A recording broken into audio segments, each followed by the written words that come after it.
Hello students, कैसे हैं। Quality coaching online classes में आपका हार्दिक अभिनंदन और स्वागत है। स्टूडेंट्स, आज हम लोग अकाउंटेंसी में बेसिक अकाउंटिंग टर्म्स का पार्ट 5th वीडियो पढ़ेंगे। बेसिक अकाउंटिंग टर्म का पार्ट 5th वीडियो। स्टूडेंट, आज का हमारा पहला टर्म है एक्सपेंसेस। पहला टर्म है हमारा आज का एक्सपेंसेस कि ये एक्सपेंसेस क्या होता है।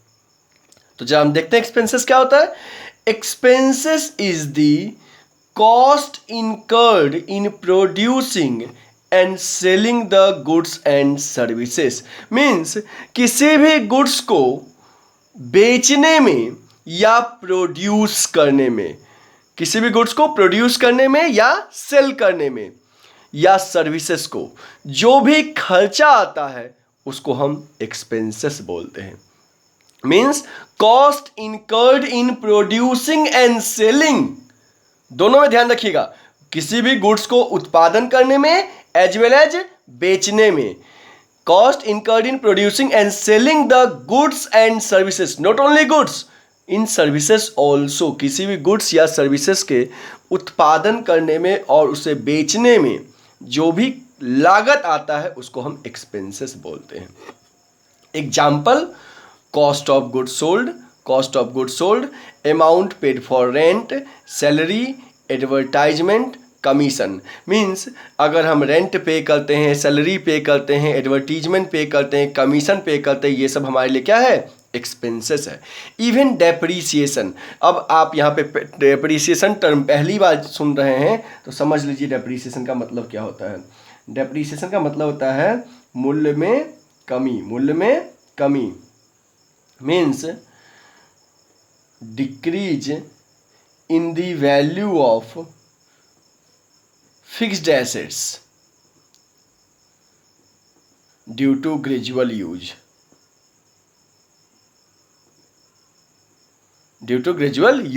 मीन्स यूज करने की वजह से फिक्स्ड एसेट्स के मूल्य में जो कमी होता है उसको डेप्रीसिएशन कहते हैं।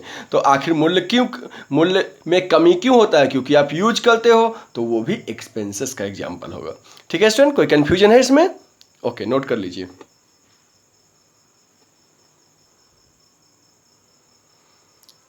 ओके स्टूडेंट, नेक्स्ट हमारा आज का दूसरा टर्म है और overall 16th term revenue. Revenue क्या होता है? कई लोगों को पता ही नहीं होता रिवेन्यू और इनकम में क्या डिफरेंस है। कुछ लोग रिवेन्यू को ही इनकम मान बैठते हैं, बट ऐसा भ्रम कॉमर्स वाले स्टूडेंट को नहीं होना चाहिए। बच्चे, आप कॉमर्स लिए हो तो आपको हर टर्म क्लियर होना चाहिए कि इस टर्म का मतलब क्या है, और अगर क्लियर नहीं है तो आप हमारे वीडियो को डेली वॉच करिए, आपको बुक छूने की रिक्वायरमेंट नहीं पड़ेगा। हमारे वीडियो से ही सारा कॉन्सेप्ट कॉमर्स का आपका क्लियर हो जाएगा। ठीक है, चलिए स्टूडेंट्स, रिवेन्यू क्या होता है? Amount received from sale of goods and services is called revenue. Amount received from sale of goods और सर्विसेज, गुड्स और सर्विसेज को बेच के जो पैसा हमें मिलता है, जो अमाउंट हमारे पास आता है, उसे रिवेन्यू बोलते हैं। रिवेन्यू का मतलब ये नहीं कि मान लो हमने 1 लाख का गुड सेल किया, वो 1 लाख रुपया हमारा रिवेन्यू है, वो प्रॉफिट नहीं है। उस रिवेन्यू में से जब एक्सपेंसेस माइनस करेंगे तब प्रॉफिट आएगा। अगर हमने 1 लाख में गुड सेल किया, that is revenue. Amount received from sale of goods और सर्विसेज इज कॉल्ड रिवेन्यू। अगर स्टूडेंट कोई कंफ्यूजन हो, ना समझ में आए, तो आप हमारे इस कॉन्टैक्ट नंबर पे कॉल करिएगा, व्हाट्सएप करिएगा और जो भी अपना डाउट है पूछ लीजिएगा। स्टूडेंट्स, हो सकता है कि वीडियो में आपको कोई भी टर्म क्लियरली ना दिख रहा है, साउंड तो क्लियर है बट हो सकता है कि टर्म क्लियरली ना दिखे। तो अगर आपको नोट्स चाहिए तो आप हमारे इस व्हाट्सएप नंबर पे मैसेज करिएगा कि सर पार्ट 5th वीडियो का नोट्स सेंड कर दीजिए, पार्ट 4th वीडियो का नोट्स सेंड कर दीजिए। जिस टॉपिक का आपको नोट्स चाहिए आप हमें टेक्स्ट करिएगा व्हाट्सएप पे, हम सेंड कर देंगे। कॉन्टैक्ट नंबर एक बार आप लिख लीजिए 8676080858। ठीक है student, okay. Student next term है इनकम। इनकम क्या होता है? Excess of revenue over the expenses, over the expenses is called income. Means अगर रिवेन्यू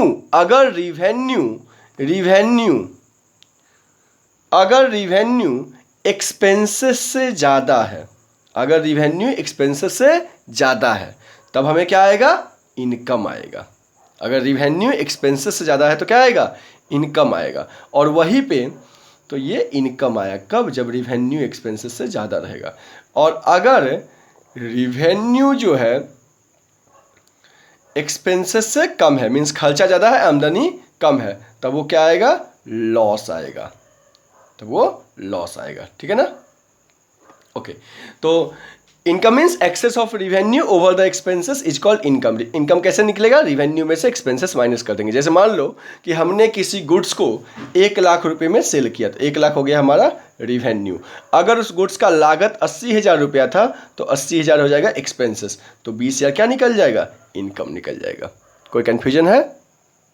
ओके, नेक्स्ट टर्म देखिए। नेक्स्ट टर्म हमारा प्रॉफिट। प्रॉफिट क्या होता है? It is the excess of total revenue. यहां पे ध्यान दीजिए, यहां पे टोटल रिवेन्यू की बात करते हैं। It is excess of total revenue over total expenses of a business enterprise for an accounting period. Generally एक अकाउंटिंग पीरियड जो होता है, अकाउंटिंग पीरियड जो होता है वो 12 मंथ्स का होता है। कितने महीने का होता है? 12 मंथ्स। इन 12 महीने में, इस 1 ईयर के पीरियड में, एक साल में टोटल जितना भी रिवेन्यू आया, उस टोटल रिवेन्यू को जनरेट करने में जो टोटल खर्चा हुआ, तो अगर टोटल रिवेन्यू में से टोटल एक्सपेंसेस को हम घटा दें, तब यदि टोटल रिवेन्यू ज़्यादा है तो प्रॉफिट आएगा। ओके, नोट कर लीजिए। स्टूडेंट्स नेक्स्ट टर्म हमारा गेन। देखो हमने आपको रिवेन्यू बताया, रिवेन्यू मीन्स गुड्स या सर्विसेज को बेच के जो पैसा आएगा वो रिवेन्यू है। इनकम क्या है? कि जब रिवेन्यू एक्सपेंसेस से ज़्यादा होता है तो डिफरेंस को इनकम बोलते हैं। अब नेक्स्ट टर्म हम पढ़ेंगे गेन। अक्सर जो बच्चे नॉन कॉमर्स स्टूडेंट हैं, जिनको जो कॉमर्स नहीं लिए, उनको ये तीनों टर्म का मतलब एक ही समझ में आता है, बट कॉमर्स वाले स्टूडेंट का ये कॉन्सेप्ट बिल्कुल ही क्लियर होता है, अच्छा होता है। गेन क्या होता है देखिए, it is the profit which are incidental to the business. ऐसा प्रॉफिट जो कभी कभी होता है, बार बार नहीं होता है, उसे हम गेन कहते हैं। जैसे विनिंग कोर्ट केस, कोर्ट में कोई केस पेंडिंग था और हम जीत गए, तो जो फायदा हुआ वो हमारे लिए गेन है, प्रॉफिट नहीं है। क्या है? गेन है। Appreciation in the value of fixed assets. देखो डेप्रिसिएशन का मतलब होता है मूल्य में कमी, और एप्रिसिएशन का मतलब होता है मूल्य में वृद्धि, कि increase in the value of fixed assets. अगर फिक्स्ड एसेट्स का वैल्यू बढ़ता है उसे एप्रिसिएशन कहते हैं, तो ये भी हमारे लिए गेन है। या अगर बिल्डिंग फिक्स्ड एसेट्स को बेचते हैं तब जो प्रॉफिट होगा वो भी क्या है? गेन है, जो कभी कभी होता है, क्योंकि हम बिल्डिंग बार बार बेचते नहीं हैं। ओके स्टूडेंट्स, तो आप इस वीडियो को वॉच किए, अगर कहीं कोई कंफ्यूजन है तो आप हमसे क्या करिएगा? दोबारा पूछिएगा। ओके स्टूडेंट्स, तो अब हमारा नेक्स्ट क्वेश्चन है कि गुड्स कॉस्टिंग 1,00,000, जिस गुड्स का दाम 1,00,000 था, वह सोल्ड फॉर 1,50,000, उसको बेचे कितने में? 1,50,000। देन 1,50,000 विल बी, 1,50,000 क्या होगा? इनकम होगा कि प्रॉफिट होगा कि रिवेन्यू होगा कि एक्सपेंसेस होगा? तो इनमें से जो भी आंसर करेक्ट होगा, 1,50,000 क्या होगा? 1,50,000 को इनकम बोले कि प्रॉफिट बोले कि रिवेन्यू बोले कि एक्सपेंसेस बोले, जो भी आंसर करेक्ट होगा आप प्लीज़ कमेंट बॉक्स में लिखिए। अगर प्रॉफिट होगा तो प्रॉफिट, इनकम होगा तो इनकम, रिवेन्यू होगा तो रिवेन्यू, एक्सपेंसेस होगा तो एक्सपेंसेस। कमेंट बॉक्स में आप जवाब दीजिए, give answer in the comment box. Okay student, thank you for watching us. अगर स्टूडेंट अभी तक आपने हमारे यूट्यूब चैनल को सब्सक्राइब नहीं किया है तो प्लीज़ सब्सक्राइब करिए और बेल आइकन को जरूर दबाइए, ताकि वीडियो अपलोड होते ही पहला इन्फॉर्मेशन, पहला नोटिफिकेशन आपको मिलेगा। Thank you student for watching us.